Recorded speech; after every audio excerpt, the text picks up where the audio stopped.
अस्सलाम वालेकुम दोस्तों, आप देख रहे हैं उर्दू घर और मैं हूं आपका मेज़बान ज़ुबैर खालिक। कुर्नुस उस्मान सीज़न 4 पर आपसे बात हुए काफ़ी अरसा गुजर चुका था।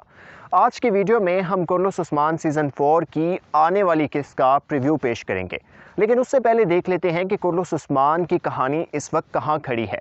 पिछली किस्त में जो अहम इवेंट्स हुए उसमें आपने देखा कि अलचीचक ने अक तैमूर से अपनी मोहब्बत का इजहार किया। इसके साथ साथ उस्मान बे और तुर्गुत बे के अंदर इख्तलाफात हो गए, क्योंकि तुर्गुत बे ये चाहते थे कि उन्हें मारमरा जक किले की हुक्मरानी दी जाए, लेकिन उस्मान बे की जानिब से वो हुक्मरानी उक्तम बे को दे दी गई। इसके अलावा हमने देखा कि बाइंदर बे ने इत्तेहाद कर लिया है ओलूफ के साथ और सुल्तान अलाउद्दीन की वालिदा यनी शहर आ चुकी हैं, और उन्होंने आते ही सबसे पहले जो काम किया है वो एक अहम शहज़ादे को रिहा किया है जो उस्मान की कैद में था। अब देखते हैं कि कल जो किस्त आने वाली है उसमें अहम इवेंट्स कौन से होंगे।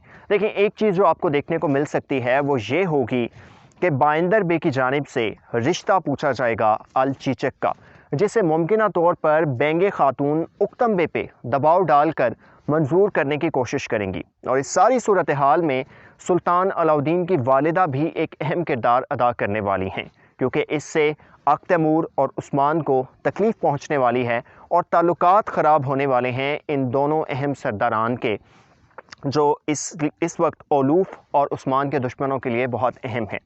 एक और सवाल अहम है कि क्या तुर्गुत बे वाकई उस्मान बे के ख़िलाफ़ जाने वाले हैं या ये फिर से कोई चाल होगी।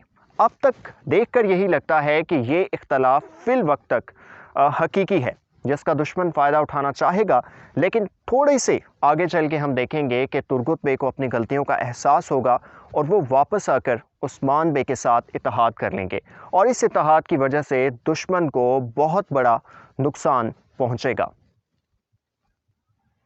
एक और अहम सवाल ये भी है कि उस्मान बे जो सुल्तान अलाउद्दीन की वालिदा के अहकामात नहीं मान रहे, तो क्या ये खुल्लम खुल्ला गद्दारी के तनाजुर में नहीं आएगा? क्या उस्मान बे को इसकी सज़ा अब भी मिल सकती है या नहीं?